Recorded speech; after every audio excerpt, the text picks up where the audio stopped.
TV, la plateforme d'évangélisation. Merci, vraiment Nzamba Pambola bandeko nyonso.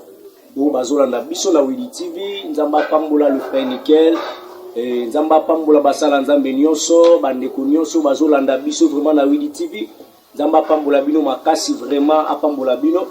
Na lingi place ozolanda biso la Willy TV. Okanga misu mukie tobondela. Merci Père éternel, bénis ta parole, parle à ton peuple, parle à nos cœurs. Accorde-moi l'onction, accorde-moi la direction. Je vais parler comme toi. Zumandara santé glorie au nom du Christ et Jésus. Amen. Et na lingi na poko alelo to solo la vraiment mukie. Et na lingi place aux olanda biso ozuma komi na Nzambe. Na Genèse chapitre 1er. Genèse chapitre 1er, Bible zolo baboy. Au commencement, Dieu créa le ciel et la terre. Wana chapitre 1. Au commencement, Dieu créa le ciel et la terre. Dans le troisième verset, Dieu dit que la lumière soit et la lumière fit. Et dans la coalition des trois êtres. La coalition des trois êtres. Mais dans le premier verset, Dieu créa le ciel et la terre. Nzamba sali likolo, pe mabele yemoko. Na kati la coalition bonalité. Et dans le troisième verset, Dieu dit que la lumière soit et la lumière fit. Coalition c'est mon anate. Mais dans le 26e verset, Dieu dit faisons l'homme à notre image. C'est toute une coalition. Dans nous ambalobi to sala mutu na lolenge na biso eza coalition ensemble ou bien lisanga o basala ki mutu. Na comprendre quelque chose dans le 26e verset, c'est que mutu asalama yemoko te. Avant mutu asalama esanga ki coalition moko salama. Coalition ba être moko na likolo et salama pour que mutu créame. Maintenant sala likolo mabele nzamba sala ngo yemoko. Non sala ba niama nzamba sala ngo yemoko. Non sala biloko nyonso ba nzete et tout konso nzamba sali yemoko. Mais pour que nzamba sala mutu, yo senga coalition moko salama. Créons l'homme à notre image. Et nous avons compris que na kati ya mutu ezaka la coalition ou ezaka ke mutu atambola. Comment coalition na kati ya mutu? Parce que la kati ya mutu toza na corps, âme, esprit. Et ça coalition. Parce que ce qui corps ezate, esprit otambola yango moko te. Ce qui peut âme ezate, mutu mo atambola ezate. Ce qui peut corps ezate, mutu mo vivre ezate parce que mutu azo vivre na kati ya coalition. Na lingi mutu mo comprendre quelque chose. Que mutu asalama na coalition. Yon de cause la au salama la coalition parce que créons l'homme à notre image. Faisons l'homme à notre image. Selon notre ressemblance. C'est que au salama la coalition moko. Malgré mutu asalami la coalition, na jeunesse mutu asalami la coalition, na se alliance, Nzambe ka azotambusa ye. Nzamba tambusi homme o asalami la coalition na jeunesse yemoko. Parce que dans cette alliance, Nzambe n'a soit apparaître. L'ange de l'éternel apparaît. L'ange de l'éternel apparaît. Nzambe moko soit apparaître, mais tandis que mutu asalami la kati ya coalition. Mais Nzambe na cette alliance asotambola na mutu kaka yemoko. Ça faut tenir compte que mutu yo na sotambuse ngamoko asalami na kati ya coalition. Et quand nous te pensons que Nzamba aussi sa mutu yemoko. Or non. Donc comme la nouvelle alliance dans le Nouveau Testament, car Dieu a tant aimé le monde qu'il a donné son Fils unique afin que quiconque croit à lui ne périsse point, mais qu'il ait la vie éternelle en Jésus-Christ. La vie éternelle en Jésus-Christ. Et vous comprenez quelque chose par là? Vous comprenez le moko. Coalition. Il faut que na tamboussé na ces alliances, dans la nouvelle alliance na cédé place. Est-ce que je parle à quelqu'un? Dans la nouvelle alliance, il faut céder place. Et ça va céder place et pas Jésus-Christ. Parce que Moutouaza créé na kata coalition. Donc parce que la coalition, tout ça dit coalition, c'est que Bissonios il faut la particularité, yelo koana. C'est que Moutouaza ont mérité que Simba une partie, yelo ko basala lisanga. Et ça va simbi na ces alliance Moutouye moko. Mais comme la nouvelle alliance, ça va tikeli Jésus-Christ place. Il fait que ngana tambus yope il faut tambus. Na cette alliance, Nzambe atambus Israël atambus mutu atambus mutu. Mais to comme une nouvelle alliance, il faut mutu asko enseigner. Et Jésus-Christ a dit, abandi ko enseigner ba. Azo enseigner, azo talisa mutuke, au salama yomo côté, au salama la kata coalition. Parce que dans cette alliance, ba ange ne va pas apparaître. Mais dans la nouvelle alliance, ba ange va se disparaître. Et comme Jésus, il faut enseigner mutu l'aini face à face. Yesu abandi ko enseigner ba disciple la nouvelle alliance. Azo tambusa ba disciple la nouvelle alliance. Asali carrière ne mobimba pendant 32 ans. Et tant que asali carrière, enseigner ba disciple, enseigner foule, enseigner ba pays nyonso. Et tant qu'on comprend que na sisi travail nanga. Du fait que nous autres travaillons dans la coalition, et c'est un moutou moko à remplacer encore. Dans les places où on a compris le moko. Et aussi, ma commune en Zambé, dans Jean chapitre 14. Jean chapitre 14.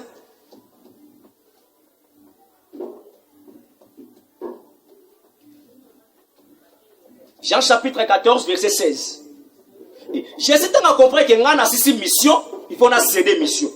A même les disciples quelque part. Abani otali sabango abi nyoso na enseigner bino malgré miracle nyoso na sali malgré enseignement on a faire voir bino mais il faut moko citoyen. Et ba disciple ba monango drôle.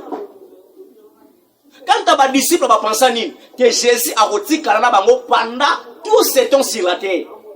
Or c'était pas comme ça. Or ils ont ça que Yesu a kaka ko enseigner. Parce que la carte à coalition, il y a 3 personnes créant l'homme à notre image. Dieu le Père, Dieu le Fils et Dieu le Saint-Esprit. C'est toute une coalition. Dans Jean 14, 16e verset, il y a un disciple à vous. Et moi je prierai le Père, et il vous donnera une autre consolateur, afin qu'il demeure éternellement avec vous.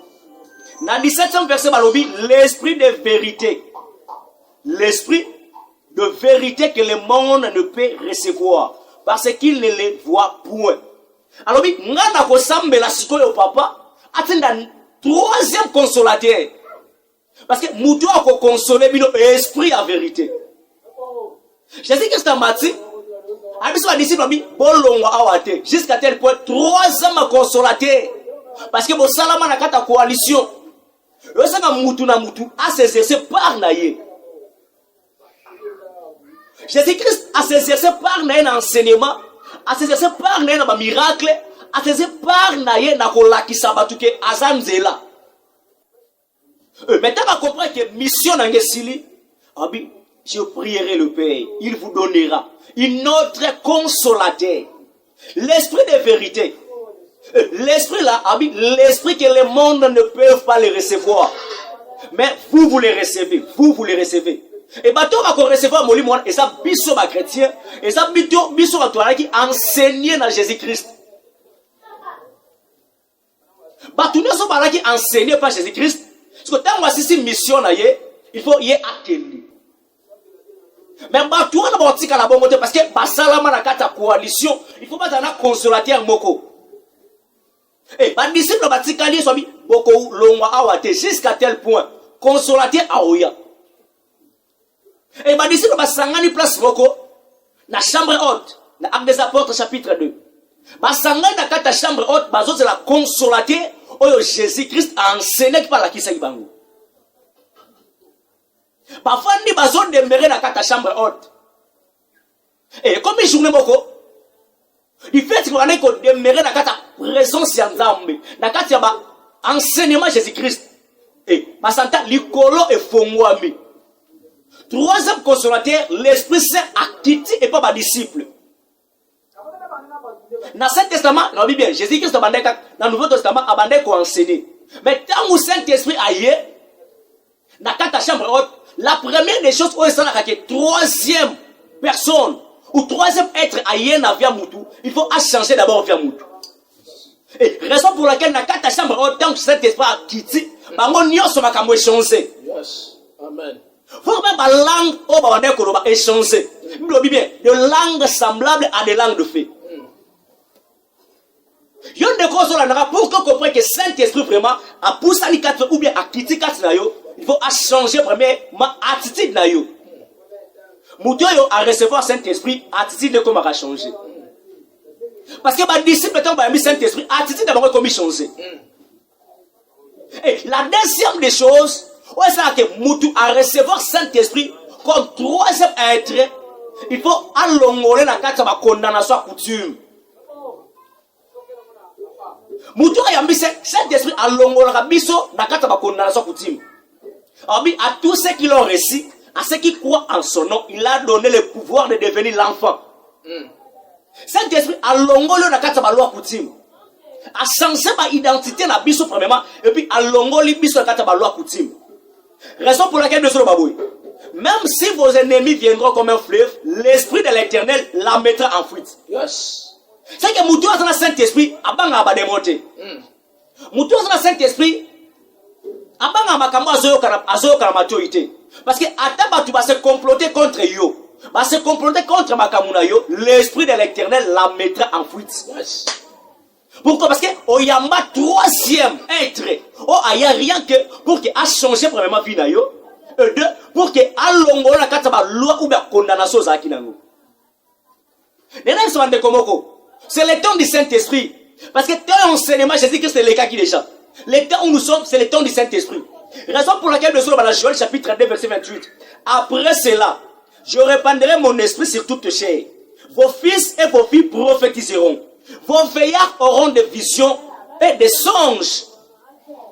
Et quand vous sautez mon frère, et quand vous sautez ma sœur, olalo la muki, papi oyebo sola kanelo kwa papi bika papi ndeko nanga papi. Otawabi tande kono papi otia na kata wenzi. Tande kono papi akomi ko sakula. Oh, bato bele ba okambia, muto kato zaki na akomi ko tia akomi ko sa. Mais c'est le temps du Saint-Esprit. Et ça tant to lali to la muki ba kamo changer. Parce que le Saint-Esprit est entré à zo agir dans ma vie na biso. Mais bato bazo kamo.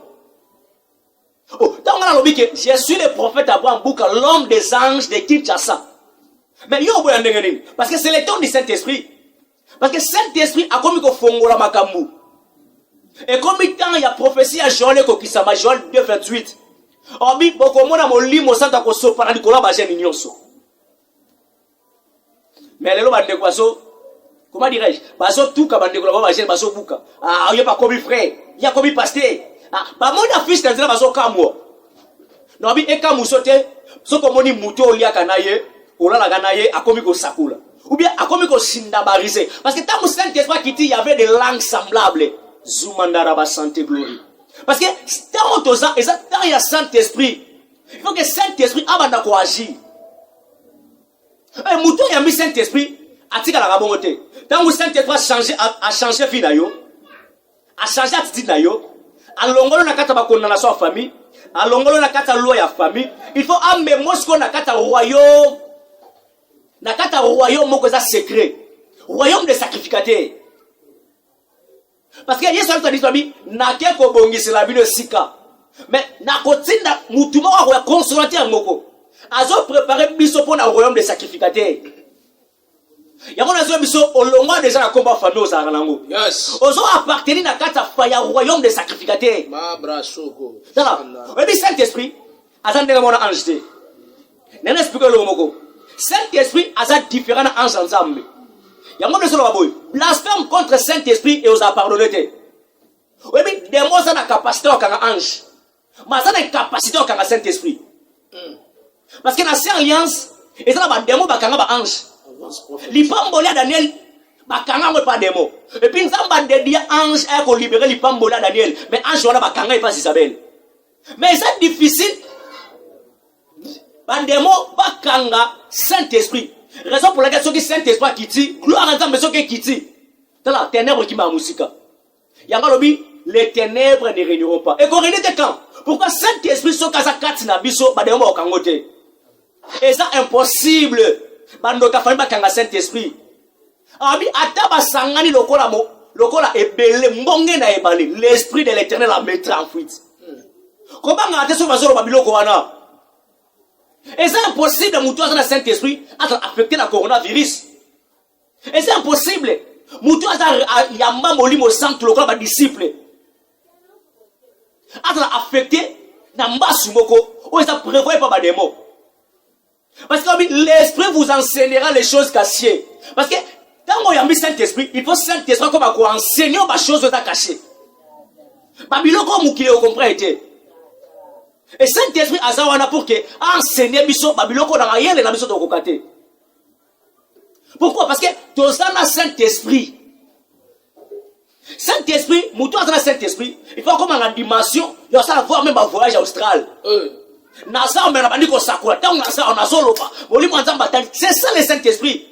Il faut enseigner biso biloko za caché. Na kuté le frère moko abi papa. Ndengani bolobaka diagnostic, il faut pas oleka na diagnostic na bia papa. Biloko wana faut comprendre ngo, il faut dans Saint-Esprit. Et Saint-Esprit nous t'a permettre à mutu ayeba kati ya mutu.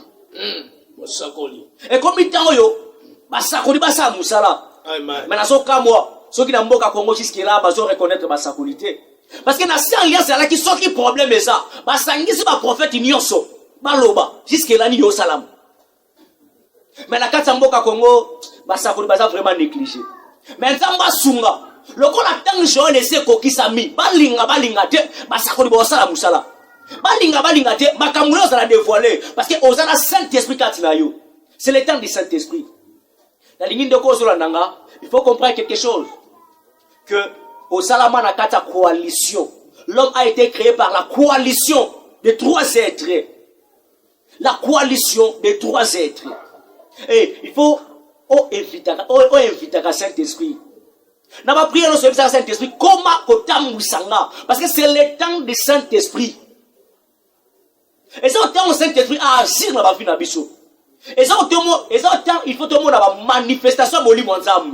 Parce que c'est ça, je prierai le Père, il vous donnera une autre consolateur. C'est l'Esprit Saint. L'Esprit que le monde ne peut pas le recevoir. Ceux qui ont reçu le Saint-Esprit, pendant qu'on désire Saint-Esprit. Je ne console pas. Ceux qui n'ont pas de pendant qu'on a attendez sur la sensation d'esprit.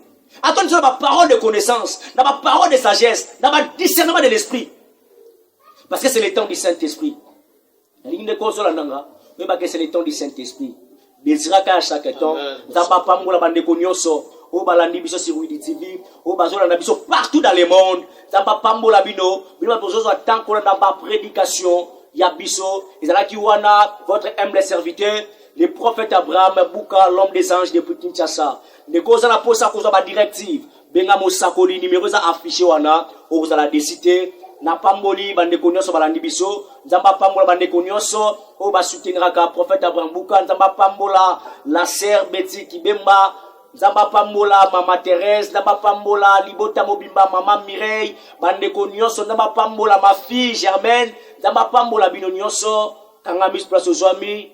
Dieu de la Bible, pambola bandeko nyonso, o bazuli kanisa kola na biso, pambola bandeko nyonso, o ba disposa kita, na kombo ya Jésus Christo, nous avions ainsi prié, netolobi, Amen.